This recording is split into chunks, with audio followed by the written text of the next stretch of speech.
Now to the very latest on the coronavirus. Confirmed cases of the virus now top more than 75,000 with 2,130 reported deaths. Yahoo Finance's Anjalee Khemlani joins us now with more. And Anjalee, now we're talking about additional deaths in Japan as well as South Korea. Correct, as well as Iran. So we've been seeing an increase of deaths that are outside of China, but what is maintained is that they tend to be either older or part of the vulnerable, immune population. So that hasn't changed. And another thing to highlight also as well is that while there are more than 75,000 cases, the number of recovered cases has been increasing. So that's, hopeful. I think we're at more than 16,000, so it's roughly a quarter. And once you're among those, quote, recovered, you can't transmit this. It's not like a reoccurring virus that would come back. You're cured or you've lived through it, you're done. Correct, yeah. Unless there's some sort of residual something left in you, like anything else, like the flu, for example. But from what I understand, there is no way to transmit it after. To my knowledge, I'm not a doctor, but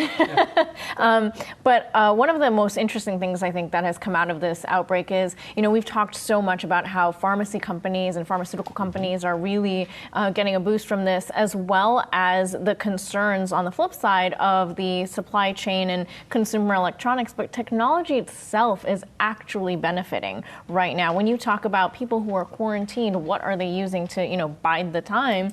It's going to be streaming services, games, and telehealth is actually seeing a huge boost. We know that Ping An Good Doctor, the company that's in China, is also, along with Teladoc, which is a US-based company, both of them are seeing an increase in users as to relieve the frontline workers who are kind of feeling the pressure right now. Are there any developments on any sort of vaccines that any of the health providers might be coming up with or working on? No, and there won't be for quite some time. So the point that they've gotten to is being able to figure out, the sequencing of the virus and growing it so they can start the clinical trials. So they're at the very early stage of these trials for developing the vaccine. If you're going the traditional route, we probably won't see anything for about a year and a half. And some of the others that are using what's known as like synthetic tests and trials, that might be a little bit sooner, but it just remains to be seen, just how quickly they can get it. Hey investors, Zach Guzman here. Are you interested in learning more about the markets and getting the latest financial news? Well, then click right here to subscribe to our Yahoo Finance YouTube channel.